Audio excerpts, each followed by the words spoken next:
Meus irmãos e minhas irmãs, muita paz, Jesus nos abençoe.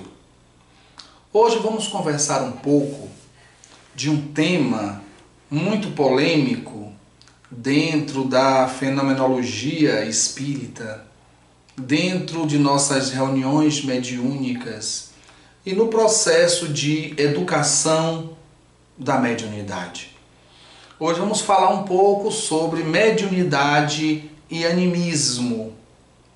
Em realidade, nós vamos focar em 3 pontos principais: a mediunidade, o animismo e o animismo na mediunidade. São 3 abordagens diferentes. Vamos começar falando um pouco, umas pinceladas rápidas sobre a mediunidade. A mediunidade é uma faculdade inerente à criatura humana, que pode se apresentar em diversos graus. Ou seja, todo ser humano tem, em determinado grau, a presença da mediunidade. A mediunidade é um dos nossos sentidos. Isso quer dizer que ela é também uma predisposição orgânica. Todos aqueles que nascem portadores de uma mediunidade ostensiva, eles foram preparados para ter essa experiência. E o corpo também preparado. Nós sabemos que nós temos 5 sentidos e que cada sentido tem seu órgão efetor: a visão, os olhos, a audição, os ouvidos, o paladar, a língua, o palato, a olfação, as narinas, o tato, a pele. A mediunidade é um 6º sentido, cujo órgão efetor é a glândula pineal.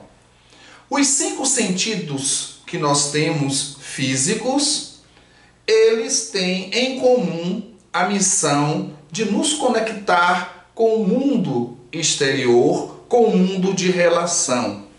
A mediunidade é um outro sentido que tem como função nos conectar com o mundo espiritual. Por isso, Allan Kardec nos fala em O Livro dos Médiuns que todos nós, seres humanos, somos mais ou menos médiuns, porque todos trazemos em algum nível essa percepção extrasensorial, essa sensibilidade mediúnica que se apresenta de graus diferentes, de pessoa para pessoa. Então, isso é mediunidade. Para que haja a mediunidade, tem que ter um espírito a se comunicar e um médium sendo intermediário dessa comunicação. Inclusive, pessoas encarnadas também podem se comunicar. É possível alguém entrar em sono profundo, sair do seu corpo e se comunicar através de um médium. Isso é possível. Raro, mas é possível. Então, para que haja a comunicação mediúnica, tem que existir o médium e o espírito que irá dar a comunicação. O animismo a palavra vem de ânima, que quer dizer alma. Vindo da própria alma. São os fenômenos produzidos pela própria pessoa, pelo próprio ser, sem interferência espiritual. Não vamos falar aqui do animismo no sentido religioso, no sentido de uma doutrina, a doutrina animista. Não vamos falar nisso. Vamos falar sobre animismo enquanto faculdade psíquica. Então, há uma diferença do animismo para a mediunidade. Então, a mediunidade é a faculdade que propicia a comunicação entre o mundo espiritual e o mundo carnal. Isso quer dizer que para que haja um fenômeno mediúnico, tem que haver a presença de um espírito além do médium. No fenômeno anímico, é a própria pessoa que produz o fenômeno sem a presença de uma terceira pessoa. Por exemplo, se uma pessoa vai fazer uma viagem para Roma, chegando em Roma, essa pessoa vai visitar o Coliseu. Indo ao Coliseu, ela pega, por exemplo, em uma das paredes do Coliseu. E ela começa a ver na sua tela mental os gladiadores brigando, os leões devorando os cristãos. Isso é um fenômeno de psicometria. Não é um fenômeno mediúnico, é um fenômeno anímico, porque não teve nenhum espírito ali interferindo que a coisa acontecesse. Pessoas que, por exemplo, pegam um objeto e descreve fisicamente, inclusive, o dono daquele objeto, sem nunca ter feito contato com ele. Isso é um fenômeno anímico. Não há interferência de espíritos. Se, por exemplo, eu fosse pegar esse lápis aqui e colocasse aqui em cima, e eu fosse me concentrar e eu tivesse um magnetismo suficiente para isso, com a minha mente mover esse lápis, sem uma interferência de espírito nenhum, não seria um fenômeno mediúnico, seria um fenômeno anímico. Entretanto, se esse mesmo lápis estivesse aqui e sem minha vontade ele começasse a se movimentar, demonstrando sinais de uma ordem, de uma inteligência por trás dele, que não seria eu, aí sim seria um fenômeno mediúnico. Um espírito utilizando de minha energia para mover o lápis, seria um fenômeno mediúnico. Então ficou muito bem claro o que é fenômeno mediúnico e fenômeno anímico. Vamos tentar entender agora o animismo na mediunidade, que às vezes se torna um grande obstáculo para quem está começando a desenvolver a mediunidade. Principalmente quando não é bem conduzido, bem orientado pelas pessoas que estão no seu entorno. O animismo na mediunidade, ele pode se caracterizar de duas maneiras. Uma maneira daquele momento em que, por exemplo, vamos aqui colocar uma situação para que a gente possa entender, quando o médium, iniciante principalmente, ele acessa no seu inconsciente personalidades que ele viveu em vidas anteriores e traz para esse momento. Por exemplo, vamos fazer aqui uma suposição. Vamos supor que eu esteja numa reunião mediúnica e eu me concentro. Sou iniciante em mediunidade de incorporação ou psicofonia. Então eu me concentro e quando eu me concentro, eu acesso o meu inconsciente e vou numa encarnação passada e eu começo a sentir o trauma que eu vivi naquela época. Então eu começo a dizer, por exemplo, ela foi uma desnaturada, ela me traiu e ainda me apunhalou pelas costas, me deu uma facada que está cravada em mim, e eu começo, como médium, eu começo a falar, colocar isso para fora. Eu estou pensando que é um espírito desencarnado. O doutrinador vem e começa a conversar, também pensando que é um espírito desencarnado, quando na realidade sou eu mesmo.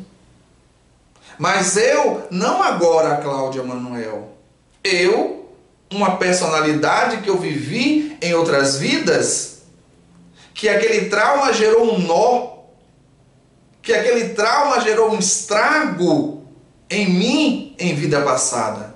E no momento em que eu me concentro, que abro a minha mente, que entro em contato com o meu inconsciente, esse nó, essa dor, ela aflora. Então, esse é um fenômeno anímico dentro da mediunidade. Porque eu estou trazendo do passado. Eu não estou mentindo, eu penso que é um espírito desencarnado. O doutrinador também pensa. E a doutrinação deve seguir como se fosse. Porque nesse momento que eu trago essa lembrança de uma encarnação passada e eu vivo essa dor, eu estou sofrendo de verdade. E o doutrinador vai trazer as palavras de bálsamo, de esperança, de alento, de perdão. Então essa é uma das formas do animismo se manifestar no processo de desenvolvimento mediúnico. Isso com o tempo, à medida que se vai trabalhando, vai se reduzindo, e normalmente com o tempo isso passa. Mas existe a contribuição anímica do médium na comunicação. E isso vai ficar para sempre, em graus diferentes, mas vai ficar no médium até ele terminar a tarefa dele. Francisco Cândido Xavier, ele afirmava que ele, inclusive, imagine, Chico, ele também tinha componentes anímicos na comunicação dele. Como assim, Cláudio? Vamos dar um exemplo. Às vezes, Chico Xavier psicografava uma carta de um jovem que estava endereçando essa carta para sua mãe, para os seus pais. E o jovem começava assim: querida mãezinha, querido paizinho. Mas esse jovem não falava assim naturalmente quando vivia. Era um jovem baiano, por exemplo, que fala maninha e fala painho. Mas, através de Chico Xavier, vinha querida mãezinha, querido paizinho. Essa parte é uma parte anímica. Porque Chico usava muito esse termo. Então, ele colocava. E isso não quer dizer que a mensagem era falsa. Porque essa participação anímica do médium não altera o conteúdo da mensagem. E durante o conteúdo da mensagem ele trazia várias provas da sua personalidade que ele vivera antes.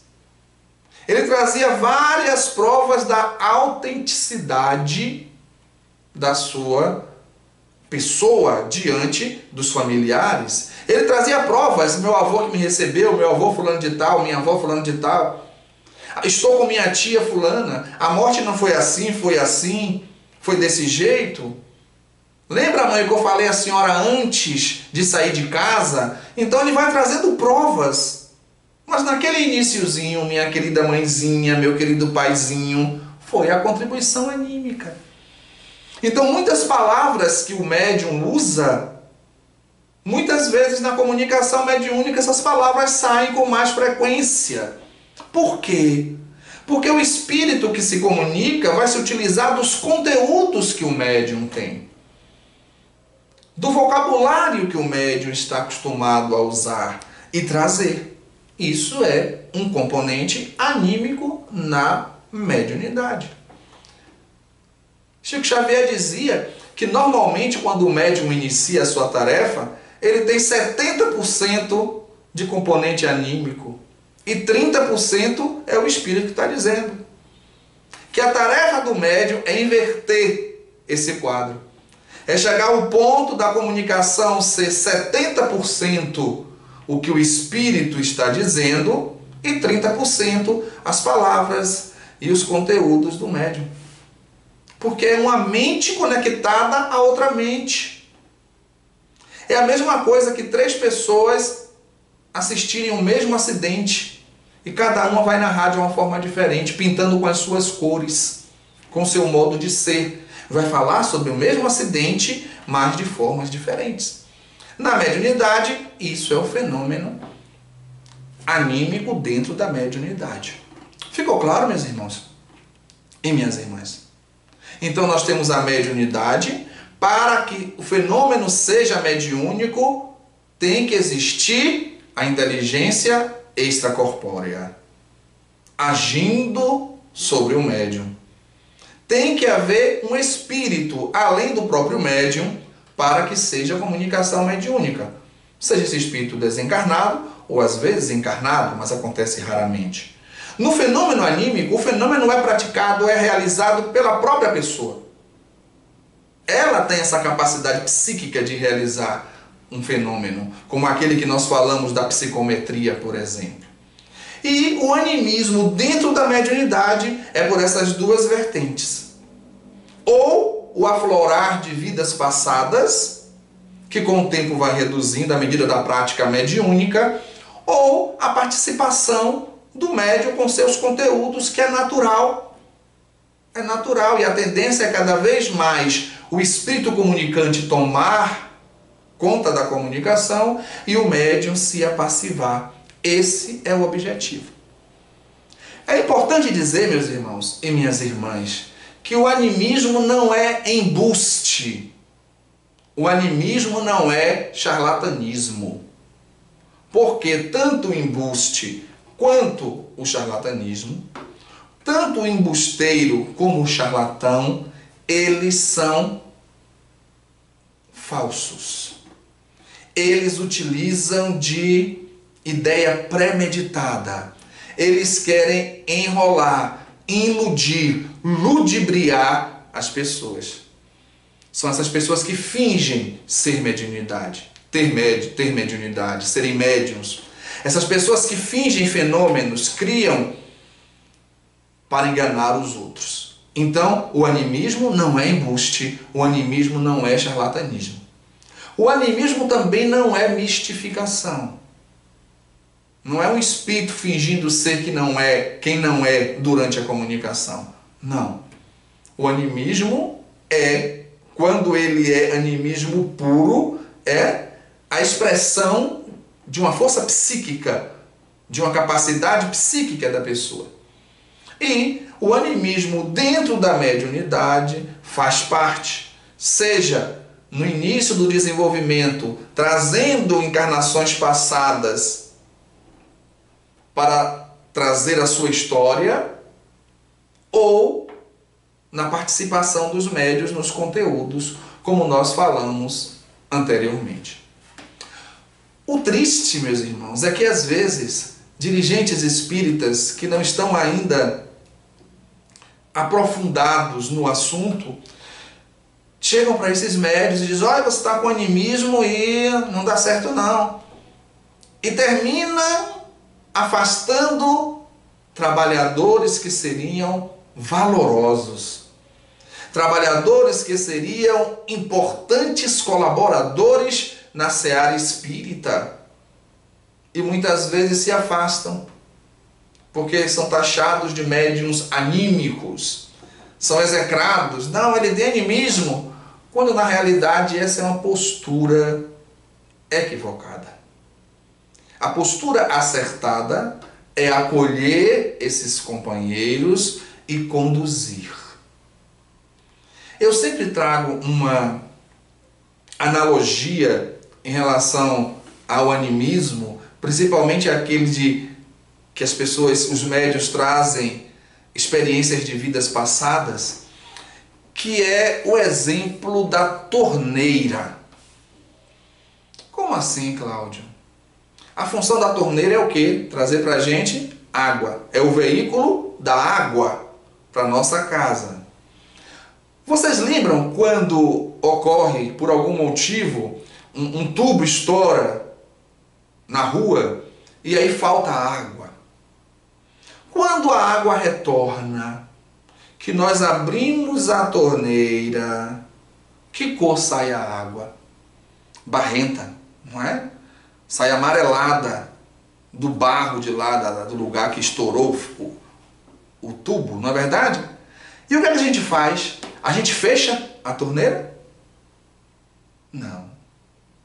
A gente abre a torneira e deixa a água sair, não é verdade? E à medida que a água vai saindo, ela vai ficando mais clara, ficando mais pura, até que volta a ficar límpida, transparente, saborosa. Não é assim que acontece.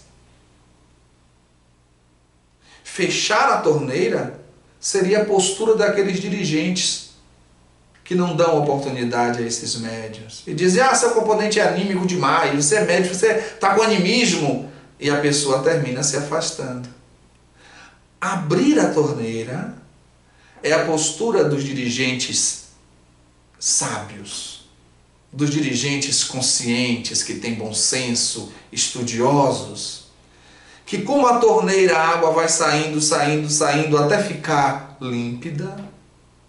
Essas comunicações anímicas, elas vão acontecendo e é como se elas estivessem limpando o campo mediúnico desse médium, para que em pouco tempo as comunicações de espíritos comecem a acontecer. E esse médium se torna um grande trabalhador da casa espírita.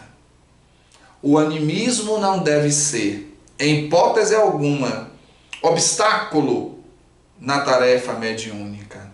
Por isso a importância de sabermos o que é mediunidade, o que é fenômeno mediúnico, o que é animismo, o que é um fenômeno anímico e o que é o animismo na mediunidade, para que a gente possa melhor servir.